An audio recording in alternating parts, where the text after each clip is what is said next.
The man had never imagined that the most important day of his life would begin with a broken bicycle chain. He sighed as he pushed the old bicycle through the quiet forest path after finishing another exhausting shift at the observatory maintenance station. The place had once been filled with scientists dreaming of distant galaxies. Now only outdated antennas and silent telescopes remained, along with him. Sometimes he joked that he spoke to the stars more often than to people. The stars, unfortunately, were terrible conversationalists. A sudden ripple crossed the air. At first he thought the summer heat had distorted his vision. Then the ripple widened into a circle of silver light, humming with a strange melody that sounded almost alive. Someone fell through it. A little girl rolled onto the grass before the portal snapped shut behind her.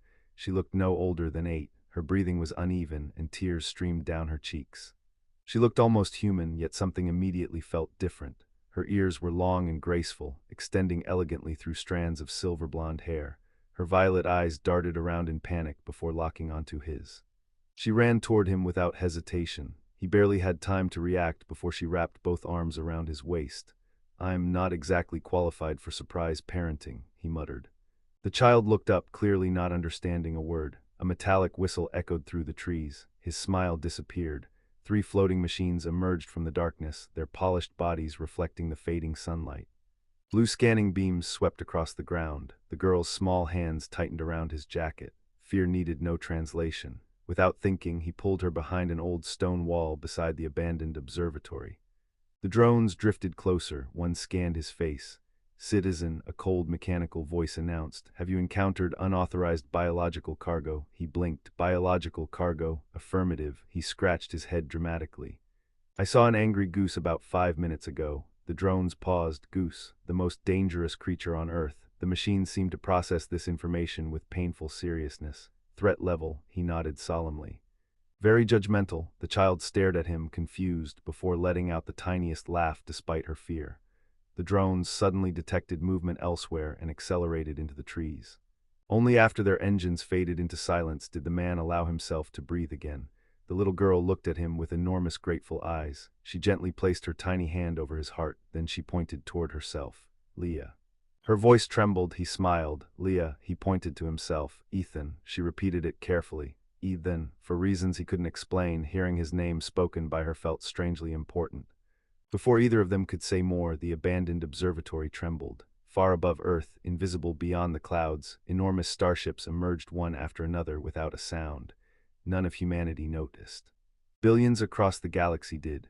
Inside the flagship, a woman stood before a panoramic window, her pale skin glowing beneath starlight. Her long silver blonde hair flowed over the shoulders of an elegant dark uniform, while her long, delicate ears marked her unmistakably as one of the oldest civilizations in the galaxy. Her violet eyes remained fixed on the image of the little girl embracing the human who had chosen compassion over fear. "Leah," she whispered, emotion breaking her composed voice. An officer stepped beside her. "We can deploy the fleet immediately." She slowly shook her head. "No, but Princess Leah is in danger." "I know." She watched Ethan place his jacket around the frightened child without expecting anything in return.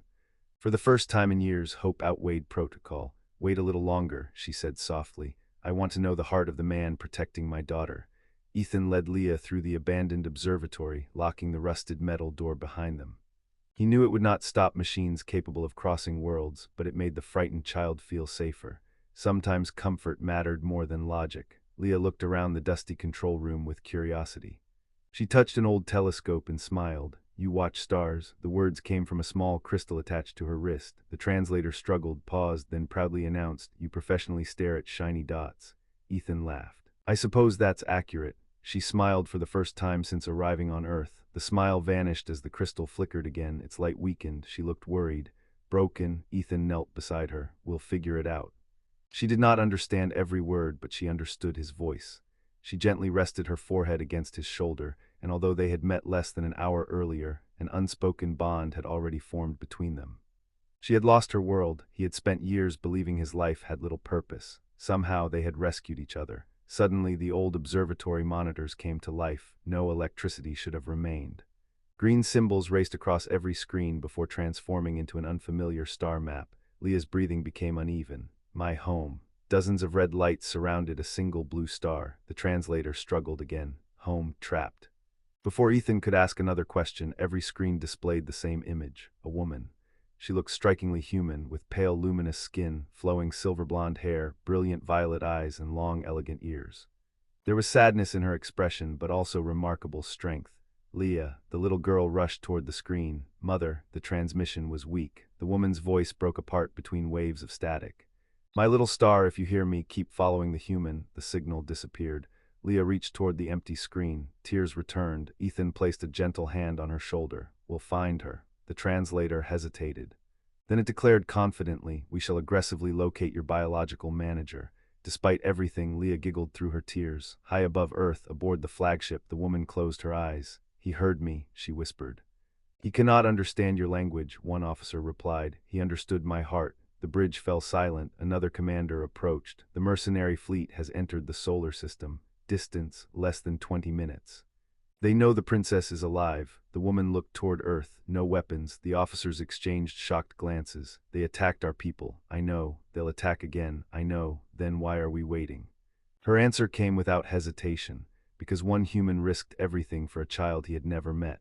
Far below, Ethan searched the observatory for supplies. He found old batteries, wires, portable radios, and forgotten scientific equipment.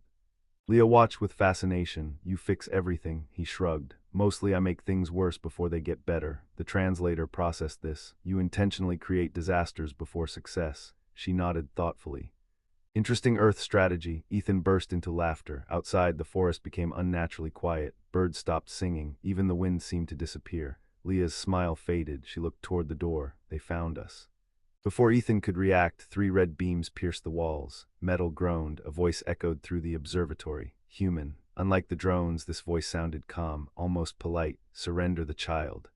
Ethan stepped in front of Leah instinctively. What happens if I refuse? There was a brief silence. Then the voice answered. You already have. The walls exploded inward as towering armored figures entered through the smoke, their glowing weapons aimed directly at the man who had unknowingly become the most important human in the galaxy. The armored soldiers advanced one careful step at a time, their weapons locked on Ethan. Leah stood behind him, clutching the back of his jacket with trembling hands. The commander lowered his rifle slightly. You are not our target. Ethan did not move, then stop aiming at me. You are obstructing our mission. I'm protecting a child. The commander's helmet tilted. You have no biological connection to her. I don't need one. For the first time, hesitation spread through the soldiers. Their scanners had analyzed thousands of intelligent species. None had predicted a human would willingly stand between overwhelming force and someone he had met only hours before. Without warning, the building shook violently. The roof opened as a beam of silver light descended from the sky. One enormous starship appeared overhead, then another, then hundreds. The night vanished beneath fleets stretching across the horizon. Around the world, people looked upward in stunned silence. Inside the observatory, every mercenary froze. The commander received a transmission. The coalition fleet has arrived. Before another order could be given, the walls dissolved into harmless particles as elegant figures stepped through shimmering portals. At their center stood the woman from the transmission.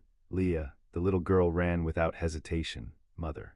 The alien woman dropped every trace of royal dignity and embraced her daughter tightly. Neither spoke for several moments. Some reunions needed no words. Finally, Leah looked back toward Ethan. She gently took her mother's hand and led her to him. The woman studied the man who had protected her daughter despite impossible odds. I am Saria. Ethan smiled nervously. I wish we'd met under less complicated circumstances. A faint smile appeared on her face. So do I. She placed her hand over her heart before bowing her head. In my world, this gesture is reserved for family. Ethan awkwardly copied the movement. I'm still learning. So are we. Behind them, coalition ships surrounded the mercenary fleet without firing a single shot. Their commander stepped forward. The child has been recovered. Saria answered calmly. No revenge. They endangered the princess. They also revealed something we had forgotten. He looked confused. She turned toward Ethan. For centuries, we believed intelligence alone made a civilization worthy of joining the galaxy. She smiled at the human standing beside her daughter. We were wrong. Moments later, every communication network on Earth activated simultaneously. Billions watched as Saria addressed humanity. For generations, we observed your world from afar. We measured your science, your industry, and your weapons. We never thought to measure your compassion. She looked directly at Ethan. One act of love accomplished what centuries of observation could not. Across Earth, silence gave way to celebration. The coalition formally invited humanity to join the community of worlds. Months later, the abandoned observatory had become the first interstellar cultural center. Scientists, children, and visitors from dozens of civilizations walked its halls together. Ethan often joked that repairing bicycles had been much easier than helping organize galactic diplomacy. Leah laughed every time. Before returning home, she handed him a small crystal. "It will always let us find you." Saria stood beside her. "You once told my daughter she would find her way home." Ethan nodded. "I hoped she would. You gave her more than hope." She extended her hand. "You gave her love without expecting anything in return." He shook her hand, no longer seeing an alien queen, only a grateful mother. A portal opened. Leah hugged him tightly one last time. "We come back, I'll be waiting." She smiled through happy tears. "Promise, promise." As the portal closed, Ethan looked toward the stars. They no longer felt distant. The universe had not changed because humanity had built greater machines or stronger weapons. It had changed because one ordinary man chose compassion over fear, proving that love could travel farther than light and that the smallest act of kindness could echo across an entire galaxy. Years passed more quickly than Ethan ever expected. The old observatory no longer stood as a forgotten ruin. It had become Earth's first meeting place with the galaxy, where humans and visitors from distant worlds worked side by side. Children grew up believing that seeing a shuttle from another star was as ordinary as watching an airplane cross the sky. The fear that had once greeted the unknown had slowly been replaced with curiosity. Ethan never became a politician or a famous military commander. He refused every title offered to him. Whenever journalists asked why, he always laughed. "I only helped one little girl." The answer never changed.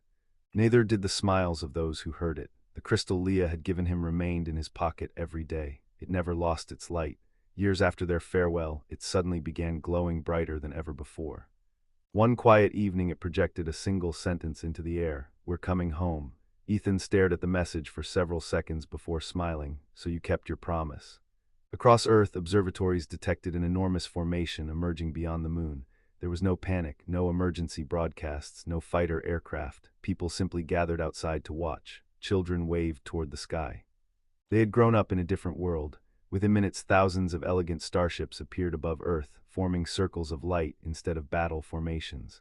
At the center drifted one familiar flagship. A silver bridge extended from its hull. Leah walked down first. She was no longer a frightened child. She had become a confident young woman whose silver-blonde hair moved gently around her shoulders. Her violet eyes still carried the same warmth Ethan remembered, and her long, elegant ears marked the heritage she proudly carried. Around her neck hung the small earth pendant Ethan had carved for her from a piece of broken telescope metal years before. She spotted him instantly. For a brief moment neither moved, then they both laughed. She ran toward him exactly as she had the first day they met. This time she did not hide behind him. She embraced him as an equal.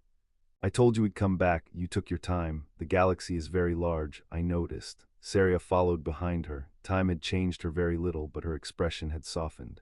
"My daughter insisted we celebrate this anniversary here." Leah smiled. "I insisted every year." Saria nodded. She did. That evening, representatives from hundreds of civilizations gathered inside the observatory. Stories replaced negotiations. Music replaced political speeches. Human children taught alien visitors simple games that somehow became impossibly competitive. One towering ambassador became obsessed with table tennis despite having 4 arms. He still lost repeatedly to an 11-year-old Earth champion. The translator loudly announced, "The honored diplomat requests emotional revenge." Laughter echoed through the hall. Even Saria could not hide her smile. Later that night, Ethan and Leah climbed to the observatory roof. The stars looked different now, not because space had changed.